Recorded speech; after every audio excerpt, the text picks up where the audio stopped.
ಗುಜರಾತ್ನ ಅಹಮದಾಬಾದ್ನಲ್ಲಿ ವಿಮಾನ ದುರಂತ ಆಗಿದೆ. ಕಂಡು ಕೇಳಿರದ ರೀತಿಯಾಗಿ 250ಕ್ಕೂ ಹೆಚ್ಚು ಜನ ಮೃತರಾಗಿದ್ದಾರೆ. ಇದಕ್ಕೆ ಕಾರಣ ಏನು ಕಾರಣ ಆಗಿರ್ಬೋದು? ಬನ್ನಿ ಬಗ್ಗೆ ಮಾತಾಡಲಿಕ್ಕೆ ಡಿಫೆನ್ಸ್ ಅಂದರೆ ರಕ್ಷಣಾ ವಿಶ್ಲೇಷಕರಂತ ಲಿಂಗಣ್ಣ ಅವರು ಇದ್ದಾರೆ, ಗಿರೀಶ್ ಲಿಂಗಣ್ಣ ಅವ್ರನ್ನೇ ಮಾತಾಡ್ಸೋಣ. ಸರ್, ಮೇಲ್ನೋಟಕ್ಕೆ ನೋಡಿದ್ರೆ ಇಲ್ಲಿ ಮೇಡೆ ಅಂಥೇಳಿ ಪೈಲಟ್ ಹೇಳಿರೋದು ಸ್ಪಷ್ಟವಾಗಿ ಕಂಡು ಬರ್ತದೆ. ಬಟ್ ನಿಮಗೆ ಪಾಯಿಂಟಿಗೆ ಹೋಗಿ ಅದು ರಿಯಾಕ್ಟ್ ಮಾಡೋದ್ರೊಳಗಡೆ ಈ ದುರಂತ ಆಗಿರೋದು ಖಂಡಿತ. ಈ ನಾನು ಹೇಳೋದಲ್ಲ, 625 ಫೀಟ್ ಅವ್ರ ಕ್ಲೈಂಬಿಂಗಲ್ಲಿದ್ದಾಗ ಈ ದುರಂತ ಸಂಭವಿಸಿದೆ ಅಂದರೆ 18 to 20 ಸೆಕೆಂಡ್ಸು ಆಗಿರಲ್ಲ ಅವರು ಟೇಕ್ ಆಫ್ ಅಂದರೆ ಕ್ಲೈಂಬಿಂಗ್ ಸ್ಟೇಜಿಗೆ ಬಂದಿರೋದು. ಅಷ್ಟರಲ್ಲೇ ಅವ್ರಿಗೆ ಈ ದುರಂತ ಸಂಭವಿಸಿದೆ. ಅಂದರೆ ಎಕ್ಸ್ಪ್ಲೋಡ್ ಆಗಿದೆಯಾ ಗೊತ್ತಿಲ್ಲ, ಇಲ್ಲ ಅವರ ಇಂಜಿನ್ ಪ್ರಾಬ್ಲಮ್ ಏನಾದ್ರು ಟೆಕ್ನಿಕಲ್ ಇಶ್ಯೂ ಏನಾದ್ರು ಕಂಡಿಡಿದು ಅವರು ಆ ಲ್ಯಾಂಡಿಂಗ್ ಗೇರ್ನ ರಿಟ್ರ್ಯಾಕ್ಟ್ ಮಾಡ್ಬೇಕಾದ್ರೆ ಹೋಗಿ ಬಿಲ್ಡಿಂಗಿಗೆ ಹೊಡೆದು ಎಕ್ಸ್ಪ್ಲೋಡ್ ಆಯಿತಾ, ಅದು ಹೇಳೋಕ್ಕಾಗಲ್ಲ. ಇಲ್ಲ ಫ್ಯೂಯಲ್ ಪಂಪು ಸರಿಯಾಗಿ ಕೆಲಸ ಮಾಡಿದೆ, ಹತ್ತತ್ರ 53,000 ಲೀಟ್ರ್ ಫ್ಯೂಯಲ್ ಇತ್ತು ಅಂತಾರೆ, ಅದರಲ್ಲಿ ಏನಾರು ಲೀಕೇಜ್ ಆಗಿ ಎಕ್ಸ್ಪ್ಲೋಡ್ ಆಗಿದೆಯಾ, ಅದು ಚಾನ್ಸಸ್ ಇದೆ. ಸೊ ಏನು ಮೆಕ್ಯಾನಿಕಲ್ ಇಶ್ಯೂಸ್ ಏನಾಗಿದೆ ಈ ಎಕ್ಸ್ಪ್ಲೋಡ್ ಆಗೋಕ್ಕೆ ಅಂತ ಅದು ನಿಖರವಾಗಿ ತಿಳಿಬೇಕಾದ್ರೆ ಒಂದು ಇನ್ವೆಸ್ಟಿಗೇಷನ್ ಟೀಮ್ ಬಂದು ನೋಡಬೇಕಾಗ್ತದೆ.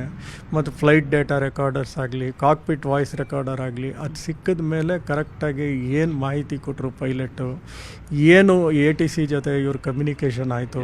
ಸೊ ಇದೆಲ್ಲ ತಿಳ್ಕೊಂಡ ಮೇಲೆ ನಿಖರವಾಗಿ ಇಂಥದಕ್ಕೆ ಆಗಿದೆ ಅಂತ ಹೇಳ್ಬೋದು. ಸರ್, ಯೂಶ್ವಲಿ ಪ್ರತಿ ಯಾವುದೇ ಒಂದು ವಿಮಾನ ಆಗಿರಲಿ, ಅದು ಕಮರ್ಷಿಯಲ್ ಆಗಿರ್ಬೋದು ಅಥವಾ ಡೊಮೆಸ್ಟಿಕ್ ಆಗಿರ್ಬೋದು, ಟೇಕ್ ಆಫ್ ಆಗುವ ಮುನ್ನ ATC ಕ್ಲಿಯರೆನ್ಸ್ ಬೇಕೇ ಬೇಕಾಗತ್ತೆ.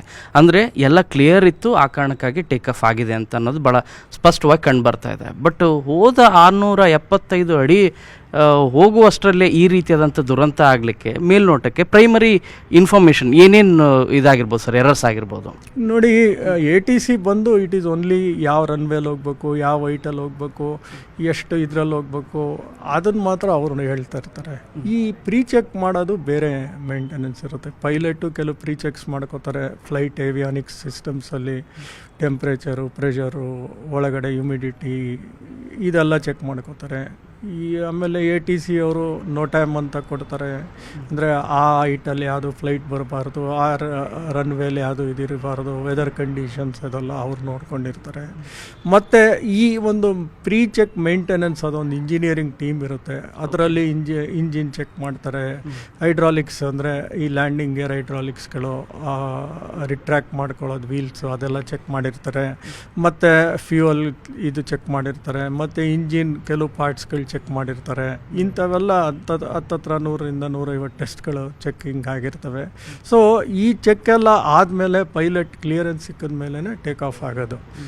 ಆ ಚೆಕ್ಕಿಂಗ್ ಆಗಿತ್ತಾ, ಎಲ್ಲನೂ ಪರಿಪೂರ್ಣವಾಗಿ ಕರೆಕ್ಟಾಗಿ ಚೆಕ್ ಮಾಡಿದ್ರೆ ಗೊತ್ತಿಲ್ಲ ನಮಗೆ ಒಂದು. ಆಮೇಲೆ ಈ ವಿಮಾನ ಬಂದು 11 ವರ್ಷಗಳ ಕಾಲ ಲೈಫ್ ಆಗಿತ್ತು. 2024 ಇದನ್ನು ರೀಫರ್ಬಿಷ್ ಮಾಡಿದರು.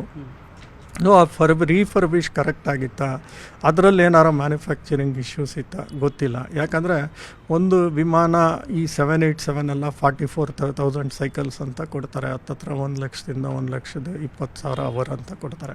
ಸೊ ಅಷ್ಟು ಲೈಫ್ ಅಂತ ಕೊಡ್ತಾರೆ. ಇಲ್ಲ 44,000 ಸೈಕಲ್ಸ್ ಅಂತ ಕೊಡ್ತಾರೆ. 44,000 ಸೈಕಲ್ ಅಂದರೆ ಒಂದ್ಸಲಿ ಟೇಕ್ ಆಫ್ ಮಾಡಿ ಒಂದ್ಸಲಿ ಲ್ಯಾಂಡಿಂಗ್ ಆಗೋಕ್ಕೆ ಒಂದು ಸೈಕಲ್ ಅಂತ ಹೇಳ್ತಾರೆ. ಆ ಥರ 44,000 ಸೈಕಲ್ಸ್ ಅಂತ ಕೆಲವು ಫಿಕ್ಸ್ ಮಾಡಿರ್ತಾರೆ. ಸೊ ಆ 44,000 ಸೈಕಲ್ಸು ಅಲ್ಲಿ ಇಷ್ಟು ಸೈಕಲ್ಸ್ ಆದಮೇಲೆ ಕಂಪ್ಲೀಟ್ ಓವರ್ ಆಲ್ ಮಾಡಬೇಕು ಅಂತಿರ್ತದೆ, ರೀಫರ್ಬಿಷ್ ಮಾಡಬೇಕು ಅಂತಿರ್ತಾರೆ. ಬಟ್ 2024 ಆಗಿತ್ತು ಅಂತ ಹೇಳ್ತಾರೆ.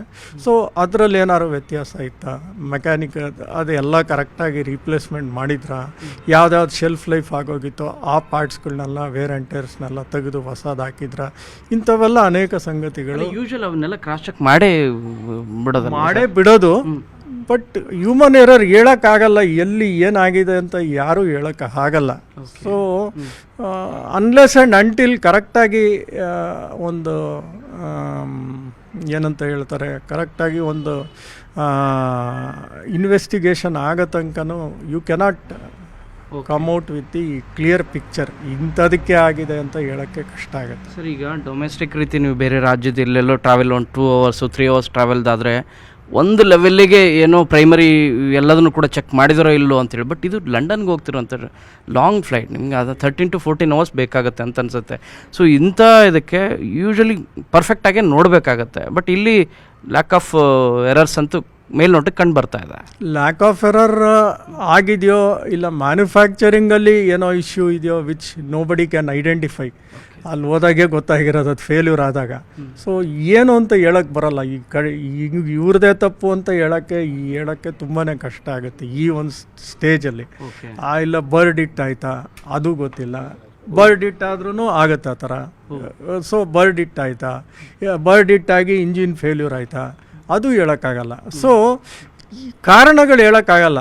ವಿತ್ ಓನ್ಲಿ ಈ ಥರ ಆಗಿರ್ಬೋದು ಅಂತ ನಾವು ಒಂದು ಊಹೆ ಮಾಡ್ಬೋದೇ ಹೊತ್ತು, ಬಟ್ ಇದೇ ನಿಖರವಾಗಿ ಆಗಿದೆ ಅಂತ ಹೇಳೋದು ಕಷ್ಟ ಆಗುತ್ತೆ. ಬಿಲ್ಡಿಂಗಿಗೆ ಕ್ರಾಶ್ ಆಗಿರೋದು ನೀವು ನೋಡ್ತಾ ಇದ್ರಿ, ಇಮೇಜಸ್ಸು ಕೂಡ ನೋಡಿದಿರಿ. ಸೊ ಅದನ್ನು ನೋಡಿದ್ರೆ ಏನು ಹೇಳಕ್ಕೆ ಬಯಸ್ತೀವಿ? ಪ್ರಾಬಬ್ಲಿ ಅವರು ಲ್ಯಾಂಡ್, ನೀವು ಹೇಳೋದಂಗೆ ಸಡನ್ನಾಗಿ ಕ್ರ್ಯಾಶ್ ಲ್ಯಾಂಡಿಂಗ್ ಮಾಡೋಕ್ಕೆ ಹೋದಾಗ ಆ ಒಂದು ಲ್ಯಾಂಡಿಂಗ್ ಗೇರ್ ಓಪನ್ ಆದಾಗ ಅದು ಹೋಗಿ ಹಿಟ್ ಆಯಿತಾ ಆ ಬಿಲ್ಡಿಂಗಿಗೆ ಅದು ಹೇಳೋಕ್ಕಾಗಲ್ಲ. ಆಮೇಲೆ ಎಕ್ಸ್ಪ್ಲೋಡ್ ಆಯಿತಾ ಅದು ಗೊತ್ತಿಲ್ಲ. So these are the things. ಇಲ್ಲ ಡೈರೆಕ್ಟಾಗಿ ಹೈಟ್ ವೇರಿಯೇಷನ್ ಆಗಿ ಬಿಲ್ಡಿಂಗಿಗೆ ಹೋಗಿ ಹೊಡೆದ್ರ ಅದು ಹೇಳೋಕ್ಕಾಗಲ್ಲ. So we really cannot predict ಹಿಂಗೆ ಆಗಿದೆ ಅಂತ ಯಾರ ಕೈಲೂ ಪ್ರೆಡಿಕ್ಟ್ ಮಾಡೋಕ್ಕೆ ಆಗಲ್ಲ, ಅನ್ಲೆಸ್ ಆ್ಯಂಡ್ ಅಂಟಿಲ್ ಅದರದೇ ಆದ ಒಂದು agency which is very good in investigation ಅವ್ರು ಬಂದು ನೋಡಿದಾಗ ಪ್ರಿಲಿಮಿನರಿ ಅವ್ರಿಗೆ ಅರ್ಥ ಆಗುತ್ತೆ ಇದರಿಂದ ಆಗಿರ್ಬೋದು ಅಂತ. ಬಟ್ ಹೌದು ಆಗಿರ್ಬೋದು ಅಂತ ಅರ್ಥ ಆಗುತ್ತೆ, ಬಟ್ ಆ ಒಂದು ಕಾಕ್ಪಿಟ್ ಸಿಗೋ ತನಕ ನಿಖರವಾಗಿ ಹೇಳೋಕ್ಕೆ ಕಷ್ಟ ಆಗುತ್ತೆ. ಸರ್, ಈ ರೀತಿಯಾದಂಥ ಇನ್ಸಿಡೆಂಟ್ ಈ ಹಿಂದೆ ನಿಮ್ಮ ಗಮನಕ್ಕೆ ಏನಾದರೂ ಇದೆಯಾ? ನನಗೆ ನೆನಪಿರೋ ರೀತಿ 2010ರಲ್ಲಿ ಮಂಗಳೂರಲ್ಲಿ ಆಗಿತ್ತು, ಬಜ್ಪೆ ವಿಮಾನ ನಿಲ್ದಾಣದಲ್ಲಿ. ಅದು ಲ್ಯಾಂಡಿಂಗ್ ಆಗೋ ಸಮಯದಲ್ಲಿ ಆಗಿದೆ ಹೊತ್ತು that was a pilot error. That was nothing to do with ವಿಮಾನದ ಏನೋ ಪ್ರಾಬ್ಲಮ್ ಇರಲಿಲ್ಲ ಅವಾಗ. ಇಲ್ಲಿ ಪೈಲಟ್ ಎರರ್ ಅಲ್ಲ ಅಂತ. ಇಲ್ಲಿ ಪೈಲಟ್ ಎರರ್ ಆಗಿರೋ ಚಾನ್ಸಸ್ ತುಂಬ ರೇರ್ ಇದರಲ್ಲಿ. ಯಾಕಂದರೆ ಜಸ್ಟ್ ಇನ್ನು ಕ್ಲೈಂಬಿಂಗಲ್ಲೇ ಆಗೋಗಿದೆ ಅಂದರೆ that is not A pilot error. ಏನೋ ಲ್ಯಾಂಡಿಂಗು ಟೇಕ್ ಆಫ್ ಅಲ್ಲೋ ಏನೋ ಇಶ್ಯೂಸ್ ಮಾಡೋ ಥ್ರಸ್ಟ್ ಅಂತ ಹೇಳ್ತಾ ಇದ್ರೆ ಹವಾಮಾನ ವೈಪರೀತ್ಯದ ಥ್ರಸ್ಟ್ ಅಂದ್ರೆ ಏನಂದ್ರೆ ಪವರ್, ಇಂಜಿನ್ ಇಂದ ಜನರೇಟ್ ಆಗುವಂತ ಪವರ್ನ ಥ್ರಸ್ಟ್ ಅಂದ್ರೆ ಮೂವಿಂಗ್. ಆ ಪವರ್ ಆ ಫೋರ್ಸ್ ಎಲಿಮಿನೇಟ್ ವಿಂಡ್ದು ಕೂಡ ವೇರಿಯೇಷನ್ಸ್ ಇದ್ದಾಗೂ ಸ್ವಲ್ಪ ವೇರಿಯೇಷನ್ಸ್ ಆಗುತ್ತೆ ಏರ್ಕ್ರಾಫ್ಟ್ನು. ಬಟ್ ಅಂಥ ವಿಂಡ್ ಏನು ಕಂಡಿರಕ್ ಚಾನ್ಸಸ್ ಇಲ್ಲ. ಅಂತ ಹೈ ಸ್ಪೀಡ್ ವಿಂಡ್ ಆ ಥರ ಇದ್ದಿದ್ರೆ ಅವಾಗಲೇ ಗೊತ್ತಾಗ್ಬಿಡುತ್ತೆ. ಈ ಥರ 625 ಅಡಲ್ಲಿ ಸಡನ್ ಆಗಿ ವಿಂಡ್ ಚೇಂಜಸ್ ಆಯಿತು, ಅದು ಅಷ್ಟೊಂದು ಇದಾಗಲ್ಲ. ಈಗ ಸ್ಯಾಟಿಲೈಟು ಈಗ ರಾಕೆಟ್ ಹೋಗ್ಬೇಕಾದ್ರೆ ಅವಾಗ ಭಾಳನೇ ಒಂದೊಂದು ಪಾಯಿಂಟು ನೋಡ್ಕೊಂಡು ಹೋಗ್ತಾ ಇರ್ತಾರೆ. ಬಿಕಾಸ್ ಅಪ್ ಟು 60 kilometers ತನಕನೂ ಅವ್ರಿಗೆ ಹೈಟ್ ತನಕನೂ ಆ ಥರ ಅವ್ರಿಗೆ ಎಫೆಕ್ಟ್ ಆಗ್ತಾನೆ ಇರುತ್ತೆ. ಒಂದು ಲೈಟ್ನಿಂಗ್ ಆದರೂ ಎಫೆಕ್ಟ್ ಆಗುತ್ತೆ, ರಾಕೆಟ್ ಕಾಂಪೋನೆಂಟ್ಸ್ಗಳು ಸುಟ್ಟೋಗುತ್ತೆ. ಅಷ್ಟು ಡೇಂಜರಸ್ ಏರ್ಕ್ರಾಫ್ಟ್ಗಿಲ್ಲ. So they can take off ಆ ಥರ. ಬಟ್ ಬೇಸಿಕ್ ವಿಂಡ್ಸ್ ಅದೆಲ್ಲ ಚೆಕ್ ಮಾಡೇ ಇರ್ತಾರೆ. ಮಾನ್ಸೂನ್ ಇರೋ ಕಾರಣಕ್ಕಾಗಿ ಹವಾಮಾನದ ವೈಪರೀತ್ಯ ಇರಬಹುದನ್ನ ಜನರಲ್ ಆಗಿ ಮಾತಾಡ. ಅವಾಗ ಏನಾಗುತ್ತೆ ಅಂದರೆ ವಿಸಿಬಿಲಿಟಿ ಕಮ್ಮಿ ಆಗಿಬಿಟ್ಟಾಗ ಅವ್ರು ಸ್ಟಾಪ್ ಮಾಡ್ತಾರೆ. ವಿಸಿಬಿಲಿಟಿ ಅಂದರೆ ಇಷ್ಟು ಮೀಟ್ರಲ್ಲಿ ಅವ್ರು ಕಾಣಬೇಕು ಪೈಲಟ್ಗೆ. ಆ ವಿಸಿಬಿಲಿಟಿ ಇಲ್ಲದೇ ಇದ್ದರೆ ಅವಾಗ ಟೇಕ್ ಆಫ್ ಇದನ್ನು ಕಮ್ಮಿ ಮಾಡ್ತಾರೆ. ಅದು ಬೇಗ ಗೊತ್ತಾಗ್ಬಿಡುತ್ತೆ ಅವ್ರಿಗೆ. ಅಲ್ಲಿ ಹೋಗ್ಬಿಟ್ಟೆ ನೋಡ್ಬೇಕು ಅನ್ನೋದು ಏನಿಲ್ಲ ಅವ್ರಿಗೆ. ಈಗಿರೋ ನಮ್ಮ ಹತ್ರ ಇರೋವಂಥ latest equipments, instruments, even night ಲ್ಯಾಂಡಿಂಗ್ಗೆ ಈ ಥರ there are various instruments which is required for such type of landings. ಮಳೆ ಇದ್ದಾಗ ಲ್ಯಾಂಡಿಂಗ್ ಆಗೋದು. ಈ ರೀತಿ ಇನ್ಸಿಡೆಂಟ್ ನಿಮ್ಗೆ ನೆನಪಿಲ್ಲ ಸರ್ ಈ ಹಿಂದೆ? ಈ ರೀತಿ ಇನ್ಸಿಡೆಂಟ್ಸು ಒಂದು 4-5 ವರ್ಷದಿಂದ ಆಗಿದ್ದಾವೆ, ಎಕ್ಸ್ಪ್ಲೋಡ್ಗಳಾಗಿದ್ದಾವೆ, ಆ ಥರ ಎಲ್ಲ ಆಗಿದ್ದಾವೆ. ಬಟ್ ಅದೆಲ್ಲ 737 ಆಗಿದೆ. ಬಟ್ 787 ನಾನು ಆ ಥರ ಯಾವುದೇ ಇನ್ಸಿಡೆಂಟ್ ನಾನು ನೋಡಿಲ್ಲ. ಎಕ್ಸೆಪ್ಟ್ ಯಾವಾಗಲೂ ಒಂದು ಬ್ಯಾಟ್ರಿ ಇಶ್ಯೂ ಒಂದಾಗಿತ್ತು 2013 lithium ion batteries thermal over run ಅಂತಾರೆ. ಅಂದರೆ ಹೀಟ್ ಜಾಸ್ತಿಯಾಗಿ ಬೆಂಕಿ ಅಂಟ್ಕೊಳ್ಳೋ ಪ್ರಾಬ್ಲಮ್ ಇತ್ತು.